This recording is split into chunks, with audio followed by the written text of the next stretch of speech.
Olá, meus irmãos queridos, gente do Brasil todo, de norte a sul. Eu estou aqui do lado de fora, por isso eu estou de máscara, até porque isso é uma nova exigência nossa, que nós vamos ter que nos adaptar e nos acostumar com ela. Mas eu estou aqui à noite diante do nosso templo, diante do nosso lugar e local de adoração. E eu vou tirar aqui para facilitar um pouco, já que nós não temos movimento de pessoas, para que possa facilitar. Mas eu quero dizer que nós estamos na expectativa de que esse seja o nosso último culto não presencial. E nós queremos glorificar a Deus porque o Senhor tem nos abençoado. O Senhor tem nos sustentado como igreja e como povo do Senhor.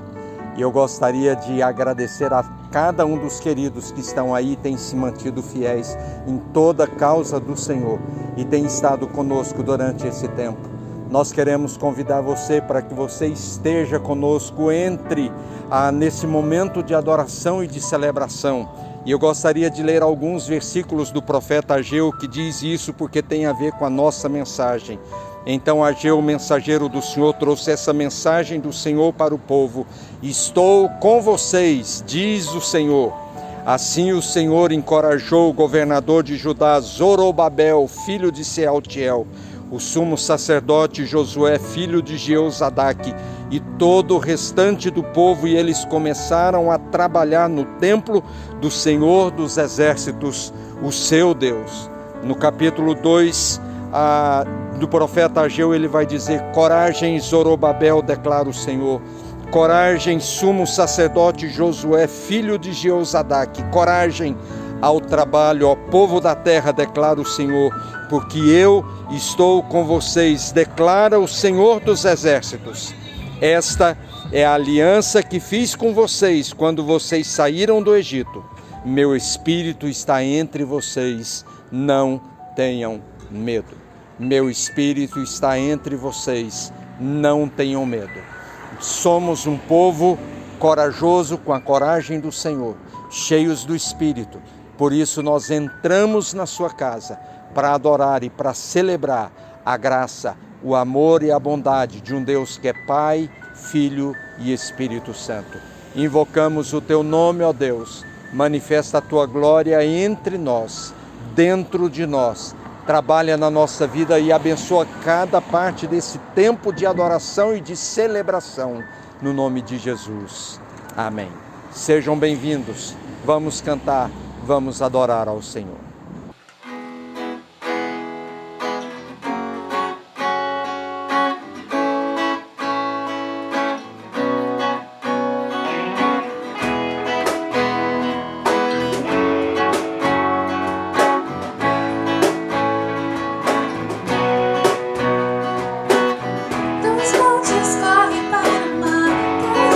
Te amou por mim, eu abrirei meu coração, deixando teu amor.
Meus queridos irmãos, esse é o momento em que nós reservamos para consagrar os nossos dízimos e as nossas ofertas. Antes, porém, de fazermos isso, eu gostaria de falar algumas coisas. A primeira delas, a minha gratidão a Deus pela vida dos irmãos e pela forma como tão comprometida e séria os irmãos continuaram, através das suas contribuições, sustentando a Igreja do Senhor Jesus. Não nos faltou nada, Deus proveu, sem que fizéssemos nenhuma campanha especial junto aos irmãos. Deus proveu as necessidades e a minha gratidão a cada um dos amados. Segundo lugar, eu quero dizer, queridos, que Jesus, nas suas parábolas, 38 parábolas que nós encontramos nos evangelhos, 42% destas parábolas, ou seja, 16 parábolas de Jesus, tem a ver com dinheiro, tem a ver com propriedade. Jesus não tinha nenhum preconceito em falar sobre dinheiro, por duas coisas. Primeiro, porque Jesus estava olhando para além do dinheiro. E a primeira questão era: quem é Deus na sua vida? Quem é Senhor da sua vida? E a segunda questão é: onde está a sua confiança?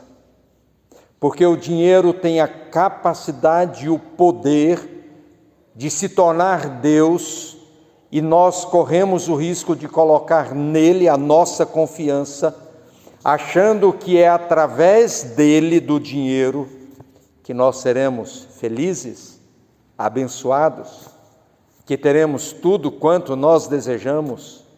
Se eu ganhar na Mega Sena, aí sim, aí a minha vida será boa. Eu sei, queridos, que dinheiro é importante, é necessário e não há nenhum problema, até porque Jesus não condena o ter dinheiro. Jesus condena a forma como nós lidamos com ele, por isso a importância tão grande da questão da contribuição financeira, da entrega dos nossos dízimos e ofertas, porque aqui Deus trabalha com o nosso coração, com o seu coração. Porque onde está o nosso tesouro, ali estará o nosso coração. A parábola dos talentos: quanto mais Deus nos dá, mais Deus cobra de nós. O talento era o dinheiro daquela época. Quanto mais reais ou dólares, seja lá o que for, ou ações que você tiver, mais Deus vai requerer de você. Quanto mais você tem, mais você será cobrado. Portanto, queridos, eu gostaria de forma muito amável dizer a você: continue sendo fiel na entrega do seu dízimo e da sua oferta, não importa quanto, mas separe primeiro ato, primeira atitude. Se for preciso, faça isso por transferência eletrônica, para que você faça isso em primeiro lugar. Separe o seu dízimo ao Senhor. Isso vai fazer diferença na sua vida, porque faz diferença na minha vida. E a minha oração é que Deus abra as janelas dos céus para abençoá-lo com bênçãos sem medida. Nós vamos consagrar os nossos dízimos e ofertas ao Senhor, e nós vamos orar nesse momento. Deus amado, nós bendizemos o teu nome, porque o Senhor nos tem sustentado individualmente e tem nos sustentado como família, tem provido a nossa casa de todas as nossas necessidades e tem sustentado também esta igreja.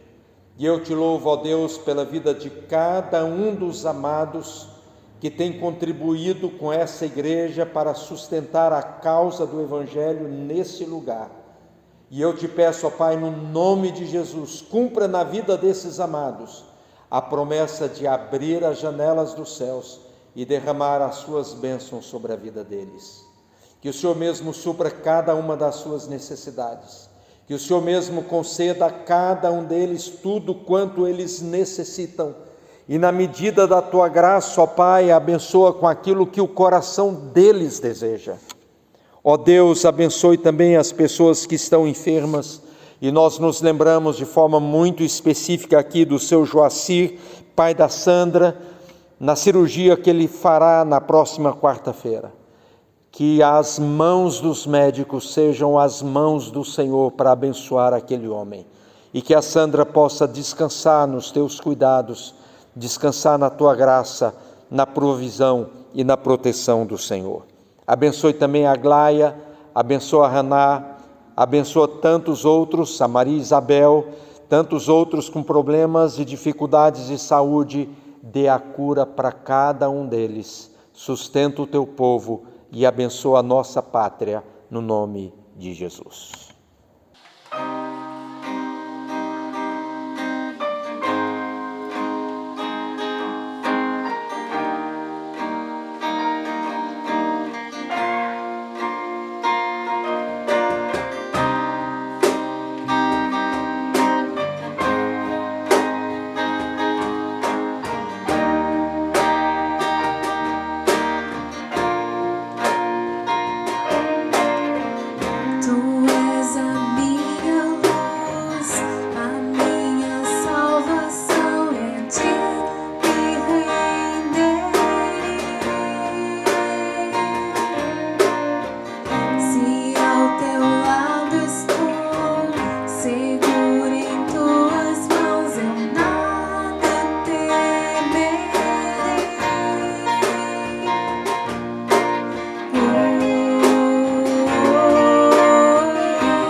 E não deixemos de reunirmos como igreja, segundo é o costume de alguns, mas procuremos encorajar-nos uns aos outros, ainda mais quando vedes que o dia se aproxima.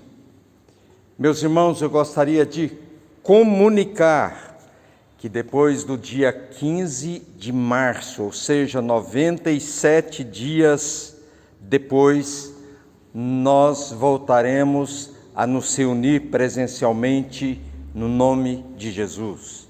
Essa é a nossa expectativa, esse é o nosso desejo, essa é a nossa decisão. E por que nós não voltamos antes?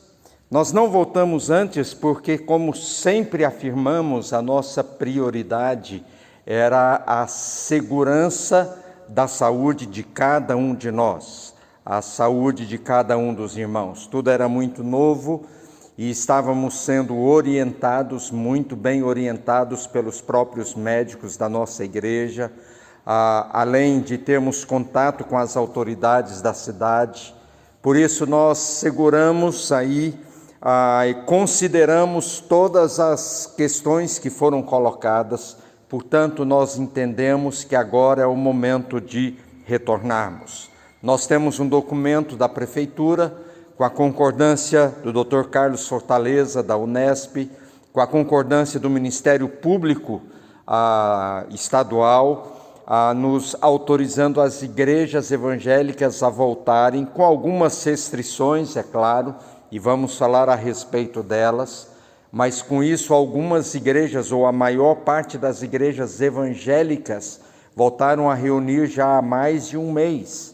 E nós estávamos aguardando, inclusive, o resultado ou a consequência desse retorno, para ver se nós teríamos ou não um aumento de contaminações, tendo em vista o retorno das igrejas anteriormente. Então, nós estamos retornando de forma progressiva às nossas atividades. Não vamos retornar com todas as atividades, mas com algumas delas. Terça-feira, a partir de terça-feira, dia 16, nós retornaremos com o momento de oração, de terça a sexta-feira, entre 7 e 8 horas da manhã, o templo estará aberto para que nós possamos vir aqui e buscarmos e clamarmos pelo nome do Senhor. Quanto aos cultos vespertinos de domingo às 19 horas, nós voltaremos a realizá-los a partir do dia 21 de junho, sendo que os cultos do dia 21 e do dia 28, nós pedimos que apenas os presbíteros, os diáconos, os componentes do Ministério de Louvor, jovens e adolescentes venham, participem, porque nós precisamos nos adequar aos regulamentos e nós entendemos que isso vai nos facilitar, isso vai nos dar um pouco mais de segurança. E tudo correndo bem, no dia 5 de julho, nós estaremos juntos aqui observando apenas as restrições que foram colocadas pela Secretaria de Saúde do nosso município. Nós também estamos autorizando os ministérios da igreja a se reunirem presencialmente a partir do dia 22, a segunda-feira. Logicamente que todos os ministérios também deverão observar os regulamentos para que isso tudo aconteça da melhor forma. Infelizmente, tanto o Paraíso Kids quanto a Escola Bíblica Dominical, nós ainda não estamos retornando, não reiniciaremos essas atividades, aguardando um pouco mais. O Conselho pode rever todas essas decisões, se acharmos que há alguma necessidade.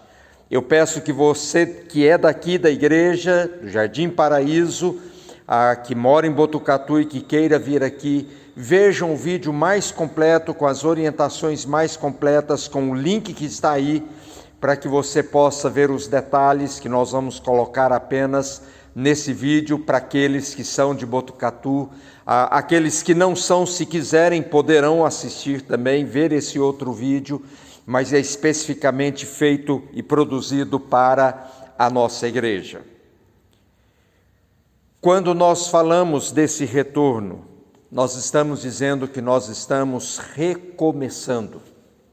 E certamente nós vamos começar pequenos, com um grupo menor, especialmente se nós nos lembrarmos do último culto que nós tivemos presencialmente aqui no dia 15 de março, quando nós estávamos com o templo bem cheio. Nós vamos ter o nosso espaço limitado. As crianças menores de 12 anos não estarão, portanto, nós não teremos o culto infantil presencial. Nós também não teremos os maiores de 60 anos presentes. Portanto, nós vamos começar pequenos, nós vamos começar com um grupo bem menor, mas nós queremos dizer que é extremamente importante que nós não desprezemos os humildes começos, ou os começos pequenos, e é exatamente sobre isso que nós queremos falar nessa noite. E para falarmos sobre isso, eu quero convidar você para abrir a sua Bíblia no livro do profeta Zacarias, capítulo 4. É baseado nesse texto que nós vamos expor a palavra de Deus. Zacarias, profeta, penúltimo livro do Antigo Testamento, ele nasceu no exílio, ou seja, ele não nasceu em Israel, em terras judaicas. E ele retornou para Judá no ano 538.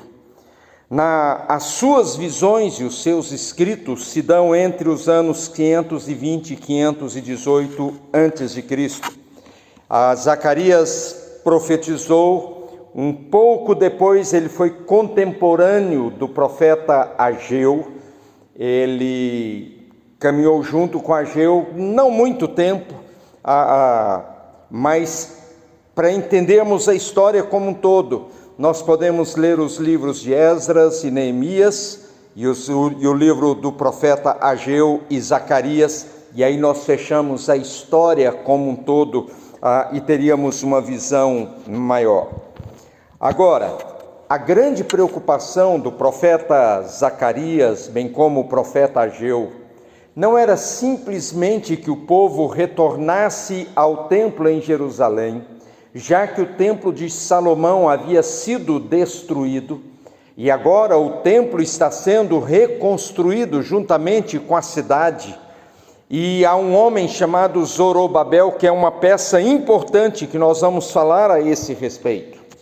E assim como nós não podemos retornar aos eventos presenciais aqui, pelo simples fato de estarmos presentes, a maior preocupação do profeta Zacarias era que o povo voltasse de fato ao Senhor. Não era o estar presente no templo, mas é um retorno, é uma volta de coração e de alma para o Senhor do templo, porque não adianta retornarmos para o templo estarmos no templo se não voltarmos de todo o coração para o Senhor e o Deus do templo. Portanto, queridos, leiamos agora o capítulo 4 de Zacarias, os 5 primeiros versículos, e eles dizem assim: Depois o anjo que falava comigo tornou a despertar-me como se desperta alguém do sono e me perguntou: O que você está vendo? Eu respondi: Eu vejo um candelabro de ouro maciço com um recipiente para azeite na parte superior e 7 lâmpadas, e há também 2 oliveiras junto ao recipiente, uma à direita e outra à esquerda. Perguntei ao anjo que falava comigo: O que significa isso, meu senhor? Ele disse: Você não sabe? Não, meu senhor, eu respondi. Zacarias é despertado e questionado sobre uma nova visão. Zacarias agora, ele descreve a visão. O que você está vendo? Eu vejo um candelabro com um recipiente de azeite sobre ele, que era o recipiente, o azeite era o que dava combustível para que as lâmpadas não se apagassem, com 7 lâmpadas, como se fosse o soquete de 7 lâmpadas alimentadas, e eu vejo 2 árvores de oliveira, uma à direita e outra à esquerda, que produzem e que jamais vai fazer com que falte o óleo no candelabro. Ou seja, as lâmpadas jamais seriam apagadas, haveriam sempre óleo para manter as chamas acesas.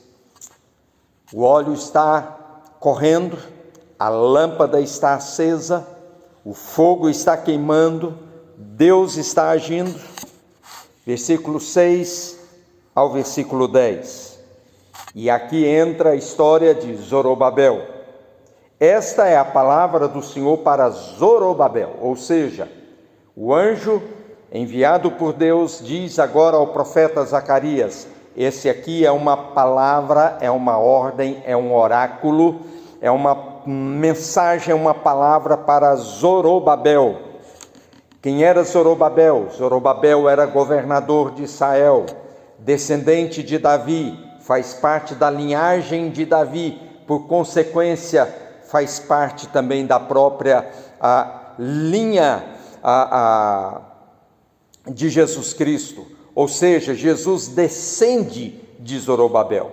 E a palavra de Deus para Zorobabel aqui é: Zorobabel, em primeiro lugar, não por força, nem por violência, mas pelo meu espírito, diz o Senhor dos Exércitos. Versículo 7, quem você pensa que é, ó montanha majestosa? Diante de Zorobabel você se tornará uma planície.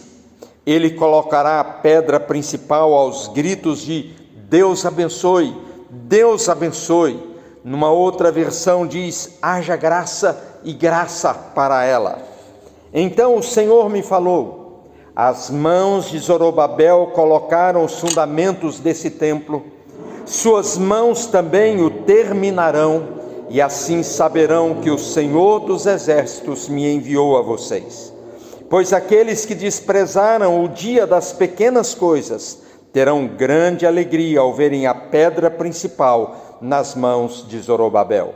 Então ele me disse: essas 7 lâmpadas são os olhos do Senhor que sondam toda a terra.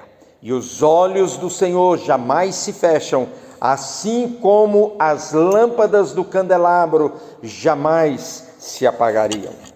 Eu já disse sobre Zorobabel, que era governador em Judá nessa época da reconstrução do templo e da própria cidade. Era o responsável, junto com Esdras, pela reconstrução do templo. Esdras era sacerdote, e depois nós temos aqui a figura de Josué, o sumo sacerdote. E aqui nós temos o que nós chamamos de segundo templo. O primeiro templo é o templo de Salomão, o segundo templo é o templo reconstruído por Zorobabel, descendente de Davi, ascendente de Jesus Cristo. O problema, queridos, é que naquele tempo a reconstrução do templo estava parada. E se os irmãos lerem no profeta Ageu, vocês vão perceber que o templo parou a sua reconstrução por aproximadamente 18 anos. E Deus envia Ageu e agora também Zacarias para dizer: não é tempo de pararmos, é tempo de terminarmos e concluirmos a obra que fora iniciada há algum tempo atrás. Eles começaram, mas houve uma grande montanha, grandes inimigos, grandes obstáculos. Por isso, Deus vai dizer que os obstáculos serão destruídos, serão aplanados diante dos olhos, diante de Zorobabel. Deus o capacitaria para a obra que ele deseja fazer. Algumas coisas aqui, queridos, importantes nesses versículos que lemos. Versículo 6, Zorobabel, preste atenção numa coisa: apesar dos obstáculos, apesar das dificuldades, não é por força, não é por violência, mas é pelo meu espírito. Zorobabel, a obra de Deus não é feita do seu jeito, a obra de Deus não é realizada com os seus recursos, a obra de Deus não é realizada com a sua força, a obra de Deus não é realizada pela sua iniciativa, a obra de Deus não é realizada nem por você e nem por nenhuma outra pessoa na força ou na violência, na própria capacidade, mas no mover do Espírito que nos move para fazermos a obra do Senhor.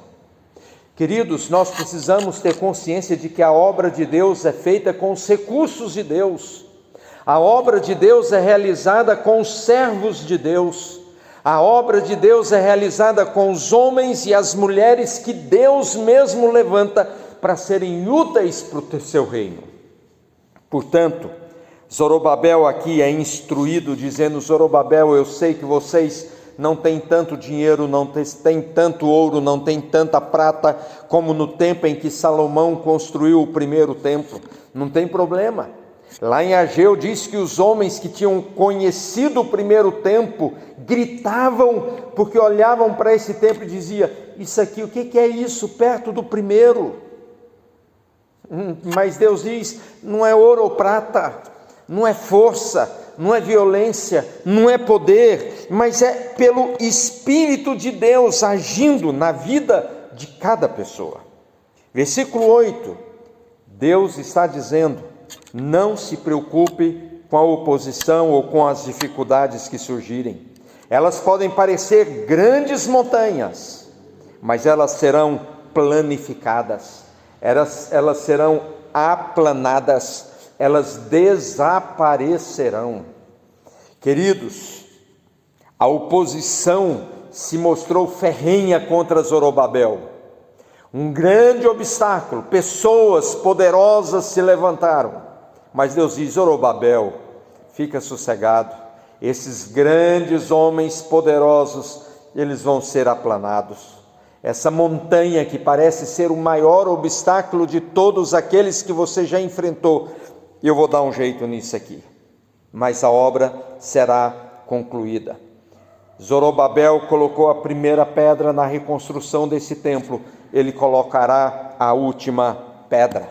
Aqueles que se julgam grandes e fortes o suficientes, eles ainda vão chegar e eles vão gritar: glória a Deus, graças a Deus, bênção de Deus, o poder de Deus está nesse lugar. Meus irmãos, nós precisamos ter consciência de que quando Deus age, obstáculos existem, mas Ele sempre nos abençoará. Terceira coisa que nós vemos nessa parte desse texto, queridos, versículo 10, que Deus surpreenderá aqueles que desprezam os humildes começos. Versículo 10, pois aqueles que desprezam o dia das pequenas coisas, na versão atualizada, humildes começos, terão grande alegria ao verem a pedra principal nas mãos de Zorobabel. Aqueles que desprezam os pequenos começos se alegrarão, porque a obra chegará ao final, e eles vão se alegrar com isso. O templo todos estavam vendo, tinham as suas limitações, as suas dificuldades. A nação de Israel já não era aquela nação poderosa do tempo de Davi e de Salomão. Era uma nação que estava sendo reconstruída. E aqui, queridos, uma coisa que tem muito a ver com a situação que nós estamos vivendo como país. Até o comecinho do ano nós estávamos vivendo numa grande expectativa de uma retomada do crescimento econômico do nosso país. Veio o coronavírus e agora fala-se na queda do PIB brasileiro na ordem de 5 a 10% ao ano. Isso é terrível, é horrível, mas ao mesmo tempo nós precisamos acreditar no recomeço, no retorno, ainda que pequeno, ainda que humilde, ainda que a princípio não pareça ser grande, mas nós precisamos viver com a esperança de que Deus está no controle da história, e Deus vai abençoar os pequenos começos. Por quê? Porque Deus é capaz de realizar, queridos, tudo, absolutamente tudo o que Ele deseja. Ainda que aos nossos olhos o começo pareça tão pequeno, tão simples, tão humilde, que nós não vemos nada no horizonte.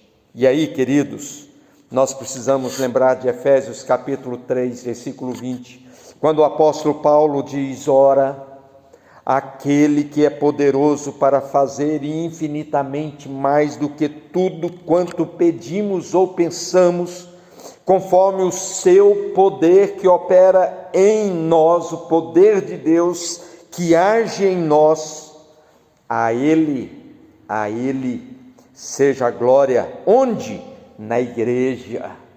A Ele seja a glória na igreja. Através de quem? Em Cristo Jesus, por todas as gerações, para todos sempre. Amém. Aleluia. Meus amados irmãos, não despreze os pequenos começos, as pequenas conquistas, as pequenas vitórias. Não mantenha os seus olhos fechados para pensar que aquelas coisas pequenas são os limites, são apenas pequenos começos, humildes começos, mas a semente de alguma coisa grandiosa que Deus poderá fazer na sua vida, fazer nesta igreja, fazer na nossa cidade, fazer no nosso país. Não despreze os pequenos começos. Versículo 11 até o 14. É como se nós voltássemos um pouco atrás, quando o anjo pergunta a Zacarias se ele tinha entendido a visão. Ele responde que não. Mas antes de explicar a visão a Zacarias, ele vai dar a sua palavra que deveria ser transmitida a Zorobabel. Agora o anjo volta e diz: tá bom, Zacarias, já que você não entendeu, eu explico. Versículo 11, a seguir, eu perguntei ao anjo: o que significam essas duas oliveiras à direita e à esquerda do candelabro? E perguntei também: o que significam esses dois ramos de oliveira ao lado dos dois tubos de ouro que derramaram azeite dourado? Ele disse: você não sabe? Não, meu senhor, respondi. Então ele me disse: são os dois homens que foram ungidos para servir ao soberano de toda a terra. Zacarias estava intrigado com aquela visão, e ao ouvir o anjo falar a respeito de Zorobabel, que Zorobabel concluiria e terminaria a reconstrução do templo, ele percebe que, ou pelo menos ele não vê naquele momento alguma relação com a visão que ele tinha tido. Então ele pergunta para o anjo: eu quero entender a visão. O que significam aquelas duas árvores, aquelas duas oliveiras, de cada lado do candelabro? Ele diz: são os dois homens que foram ungidos para servir ao soberano de toda a terra. Dois homens que foram ungidos para servir o soberano. Aqui o anjo estava se referindo a Zorobabel, governador de Judá, mas referindo-se também a Josué, sumo sacerdote, Zorobabel, exercendo o ofício de rei, uma prefiguração daquilo que Jesus seria, rei, Senhor, soberano sobre toda a terra, o Senhor do universo. Do outro lado nós temos Josué, que em hebraico é exatamente a palavra Jesus, que significa Deus salva, o Senhor salva, o Senhor é salvador. E o sumo sacerdote era o responsável por exercer o ofício sacerdotal, que era um intermediário ou mediador entre os homens e Deus, ou seja, era a pessoa que prefigurava aquilo que Jesus realizou na cruz por nós, nos habilitando e nos capacitando para vivermos em comunhão com o Senhor. Queridos, a palavra de Deus vai nos preparando para entendermos e compreendermos os ofícios de Cristo Jesus. Jesus é Rei e Senhor, e Ele é o perfeito sumo sacerdote, o grande sumo sacerdote sobre a casa de Deus, conforme diz Hebreus, cumprindo o sacrifício nele mesmo, para o perdão dos nossos pecados, para que nós tenhamos vida e vida eterna. Eu quero concluir, queridos, com algumas aplicações a esse texto. Em primeiro lugar, não nos esqueçamos que haverá suprimento ilimitado da graça de Deus sobre a sua igreja e sobre o seu povo. A lâmpada do candelabro jamais será apagada. Jamais faltará óleo, jamais faltará azeite, jamais faltará luz, jamais faltará unção ao povo de Deus. A graça do Eterno é super abundante, é maior do que o nosso pecado.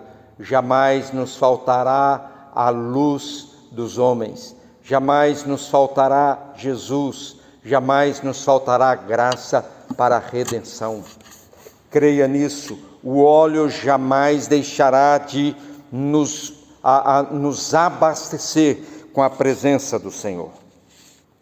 Segundo lugar, a obra do Senhor não será feita com força ou violência, mas com agir do Espírito Santo. Queridos, a grande obra de Deus é realizada por Ele mesmo. Não nos enganemos pensando que nós somos os poderosos. Não se engane pensando que o seu dízimo é que sustenta esta obra. Não se engane pensando que os seus dons e talentos é o que sustenta a igreja. Não se imagine, queridos, como alguém que seja insubstituível na igreja do Senhor Jesus. Não imagine jamais que a sua força, que o seu poder, que a sua palavra dura, que a sua atitude é que vai preservar a vida da igreja, mas é o agir do Espírito Santo de Deus. A graça de Deus, o poder de Deus, o mover de Deus na nossa própria vida. Os nossos recursos são úteis e podem ser usados pelo Senhor apenas quando o Espírito do Senhor tomar aquilo que nós oferecemos a Ele, para que a igreja seja edificada, para que a nossa fé seja fortalecida, para que a nossa esperança seja multiplicada, para que os nossos olhos possam contemplar a glória de Deus no nosso meio. É pelo Espírito Santo que as coisas acontecem. É o Espírito Santo quem enche o seu coração com a palavra de Deus. Eu posso até encher a sua mente com as minhas palavras, mas é o Espírito Santo quem coloca no seu coração a palavra que produz mudança e transformação. É o Espírito Santo quem o convence do certo e do errado. É o Espírito Santo que constrange o seu coração para você se arrepender do seu pecado e humilhar-se diante de Deus em arrependimento. É a ação do Espírito Santo que o torna um marido melhor, uma esposa melhor, um pai melhor, um filho melhor, um cidadão melhor. É o Espírito Santo que o capacita para dizer a verdade.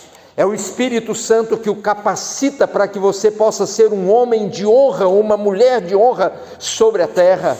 É o Espírito Santo quem o capacita para vencer as tentações. Não é por força, não é por violência, não é a força do seu braço, não é a sua inteligência, os seus talentos que faz com que a obra de Deus permaneça sobre a terra, mas é o mover do Espírito na sua vida, que usa e faz a sua obra através de você. Que grande privilégio, queridos! Ao mesmo tempo, nós nos quebrantamos e humildemente clamamos para que o Espírito desça e nos encha com a sua presença e com a sua glória, para que possamos servi-lo melhor. Mas não se ilude, pensando que é a nossa capacidade. Não se ilude achando que são as nossas virtudes que vai fazer a diferença, não. É a glória de Deus manifestada e revelada com o fogo do Espírito descendo sobre nós.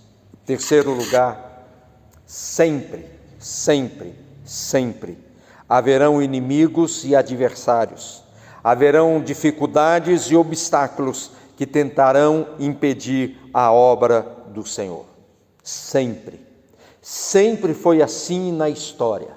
2000 anos de história do cristianismo, nunca na história o cristianismo deixou de ser uma religião perseguida. Em alguns momentos uma perseguição maior, em outros menor. Mas o Evangelho de Jesus, ao ser anunciado, sempre produz perseverança, sempre produz perseguição, sempre produz obstáculos, sempre enfrenta dificuldades. Não será diferente aqui e agora? E aqui, queridos, eu não estou me referindo apenas ao fato de termos ficado esse tempo sem nos reunirmos presencialmente, mas estou falando, queridos, dos obstáculos que surgem para que nós possamos viver o Evangelho e viver a vida como igreja. Os inimigos pensam que são uma montanha gigantesca para impedir a igreja do Senhor a prosseguir. Quanto mais, e a história confirma isso, quanto mais a igreja é perseguida, mais o Espírito age, e a sua igreja se fortalece ainda mais com os verdadeiros cristãos. Ontem eu estava ouvindo um pastor lá do Nordeste, de Fortaleza, pastor Armando Bispo, ele falando, ele é pastor de uma grande igreja, e lá eles não têm a menor ideia de quando é que eles se tornarão, e ele disse, eu não tenho pressa, Deus está fazendo a sua obra, Deus está fazendo coisas extraordinárias, e ele diz, e a nossa casa, a igreja, a nossa igreja é a nossa casa, ele diz, mas agora é a nossa casa que é a nossa igreja. E o Evangelho prossegue, sendo proclamado, sendo anunciado, e a obra do Senhor não acabará, não cessará, até o dia em que todo joelho se curvará diante de Jesus e vai declarar que Ele é Senhor e Salvador para a glória de Deus Pai. E não se curvarão apenas os salvos, os eleitos, aqueles que resolveram e se entregaram ao Senhor Jesus, mas aqueles que foram indiferentes e aqueles que foram inimigos da obra do Evangelho, esses também se curvarão, não para a salvação, mas para a condenação, mas eles reconhecerão que Jesus é Senhor para a glória de Deus Pai. Quarta aplicação, queridos, não menospreze as coisas pequenas ou os humildes começos. Não menospreze as ações de Deus que às vezes nós julgamos insignificantes e pequenas. Jesus, no seu ministério, em determinado momento, chama as crianças, e quando as crianças estão ali ao redor de Jesus, os discípulos e os outros dizem, Jesus, manda as crianças embora, elas estão atrapalhando, estão fazendo bagunça, barulho, agitando. Jesus disse, não. Jesus toma as crianças, algumas crianças para perto de si, coloca pelo menos uma no seu colo e diz, olha, se você quiser ser grande no reino de Deus, se você quiser se converter de verdade, seja como uma criança. Quem é o maior no reino de Deus não é o mais poderoso, não é o que é servido, não é aquele que tem honra aos olhos dos homens, mas é o servo, o menor. Esse é grande no reino de Deus. Eu me lembro do profeta Elias. O profeta Elias, talvez numa das maiores crises que Israel, as tribos do norte estavam vivendo sob o domínio de Acabe e Jezabel. Os irmãos conhecem a história. Elias proclama então que Deus cessaria a chuva por 3 anos, e por 3 anos não chove em Israel. Uma nação que estava num momento extremamente progressivo, em termos de crescimento econômico, de poder bélico, em pleno desenvolvimento, de repente para de chover. No Brasil, não parou de chover, mas apareceu o Covid-19. E de repente o povo começa a passar fome, dinheiro começa a faltar, as pessoas não têm trabalho, e agora o que vai acontecer? O que vai acontecer? Ao final desses 3 anos, Elias convoca os falsos profetas, os falsos sacerdotes, e há um determinado lugar, e ali nós conhecemos, Elias os desafia a oferecerem um sacrifício e diz que desça fogo do céu. Aquele que ver o fogo descendo do céu e consumir o sacrifício, esse é o verdadeiro Deus. Os falsos profetas clamam, não acontece nada. Elias diz: Deus, mostra o teu poder e a tua glória. Fogo desce do céu, consome todo o sacrifício. Aqueles 850 falsos profetas são mortos. O profeta está cansado. Mas o profeta agora clama a Deus dizendo: Deus, agora é a hora da chuva. E ele ali clamando e prostrado diante do Senhor, clamando por chuva sobre aquela terra sedenta. Ordena que o seu jovem, o seu auxiliar, suba ao monte e veja se ele vê alguma nuvem como sinal de chuva.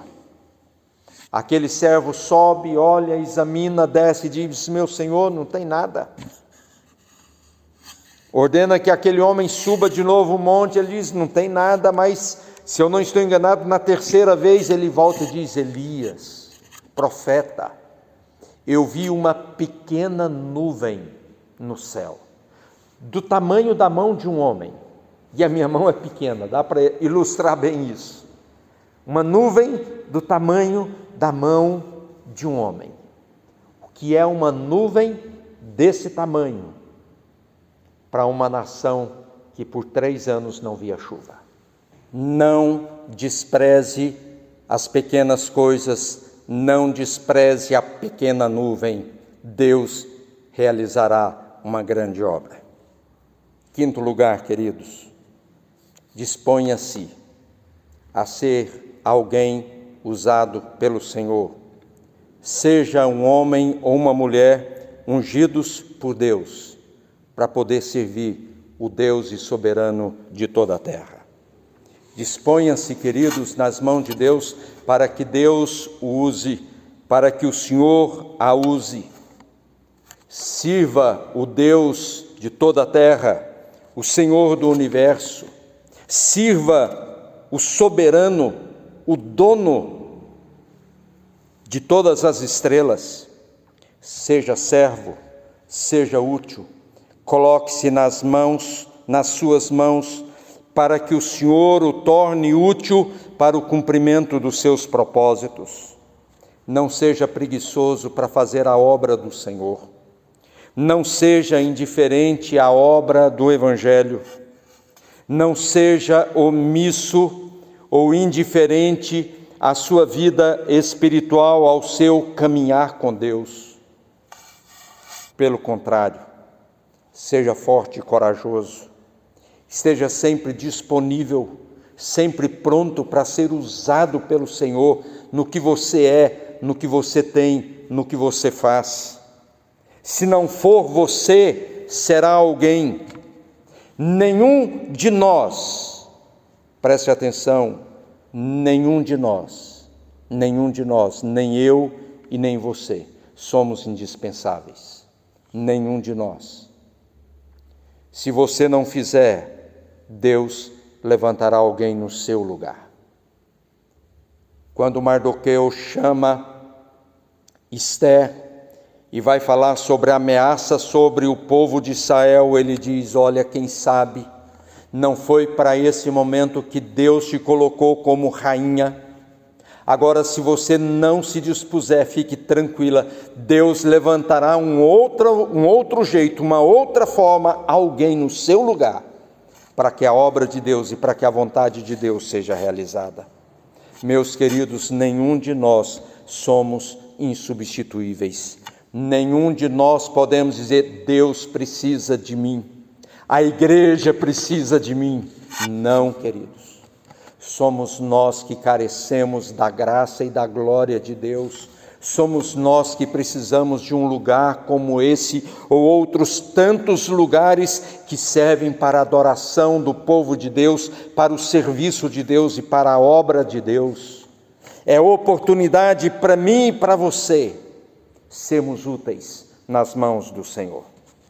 E a nossa expressão e a nossa palavra não pode ser outra a não ser: Senhor, eis-me aqui, envia-me a mim. Eu termino, queridos, perguntando: o que o distanciamento social produziu na sua vida? Eu sei que produziu distanciamento presencial da igreja, mas a minha pergunta é: produziu distanciamento do seu Deus, do seu Senhor, do seu Salvador? Produziu, queridos, indiferença às coisas de Deus? Produziu falta de amor pelo Evangelho? O que esse tempo, o que aconteceu nesse tempo e que afetou a sua caminhada com o Senhor e o seu compromisso com o reino de Deus? Queridos, a minha expectativa é que Deus faça coisas muito maiores do que nós jamais vimos. A minha expectativa é de que nesse pequeno recomeço, humilde recomeço, Deus faça coisas extraordinariamente surpreendentes no nosso meio, na minha vida e na sua vida, porque Ele sabe quão pequenos nós somos e quão dependentes nós somos de que a sua mão seja estendida sobre nós para nos abençoar. Desânimo ou ânimo em servir a igreja? Desalento ou prontidão? Covardia ou coragem? Descaso ou interesse?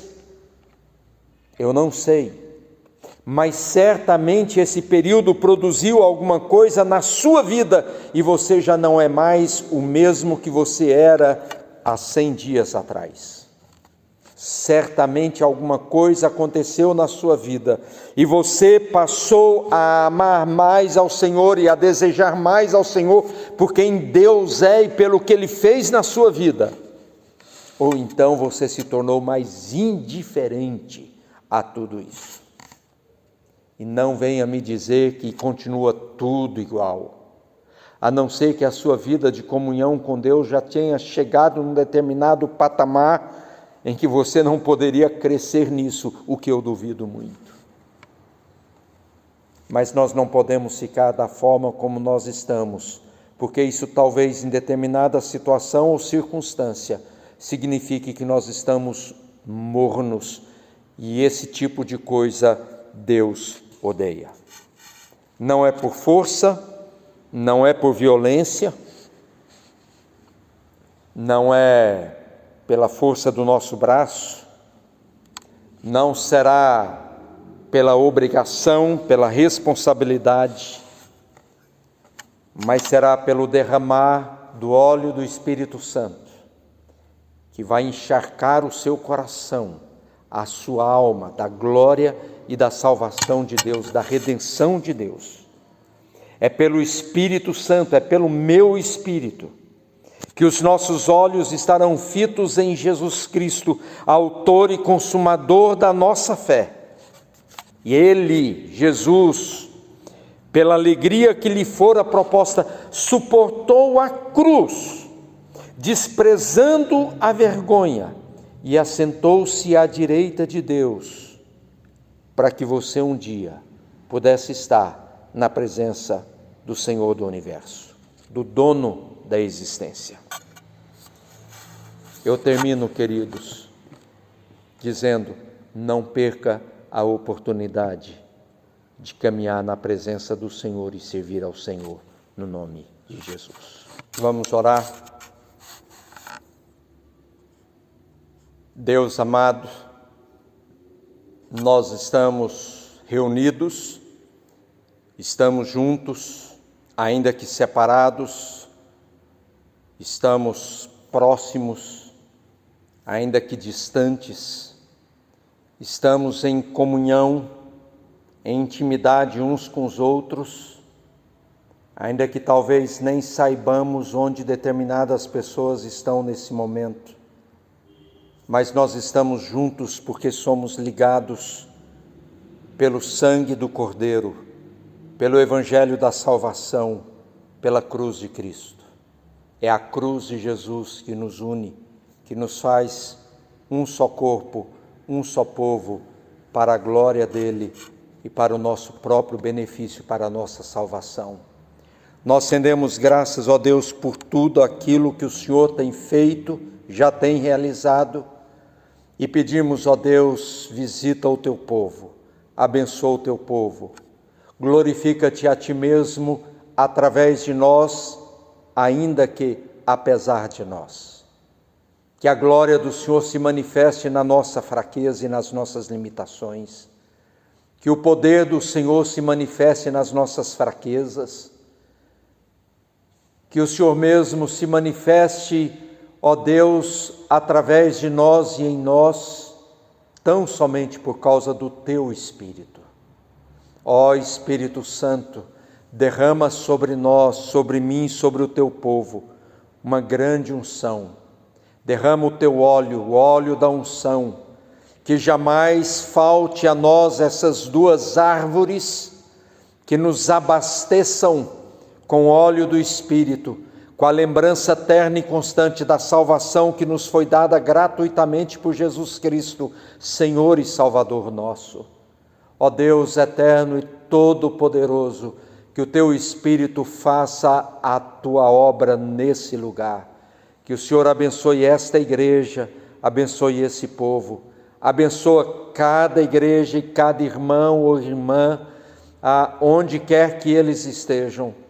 Que as igrejas desses irmãos sejam igrejas abençoadíssimas e que o Senhor derrame sobre nós um grande avivamento, um grande despertamento espiritual e que isso comece comigo, comece com você.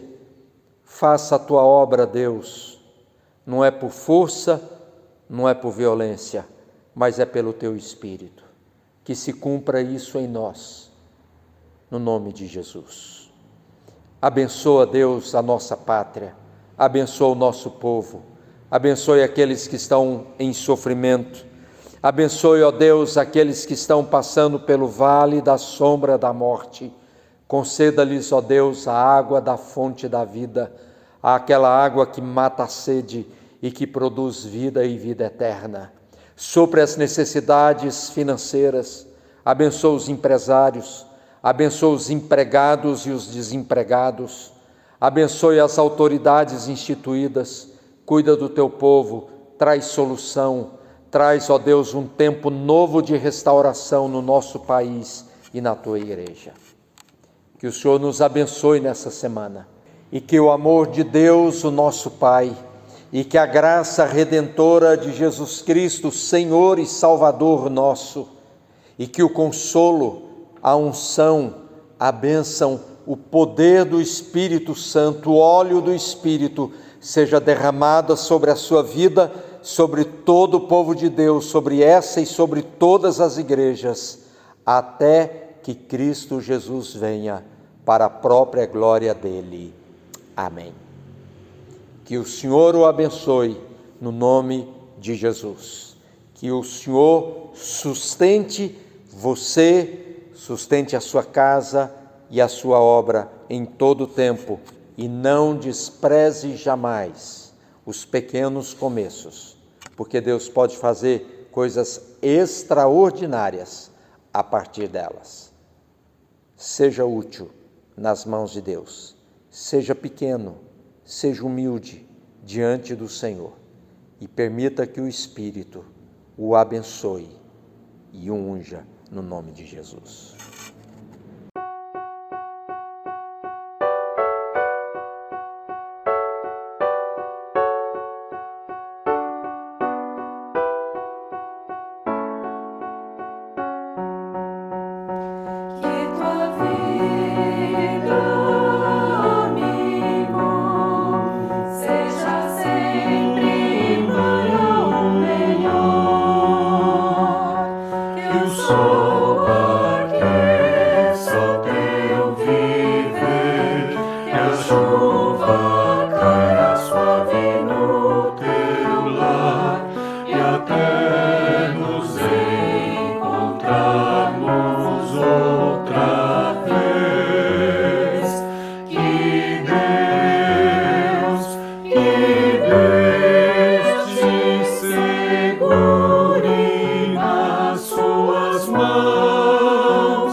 Segure nas suas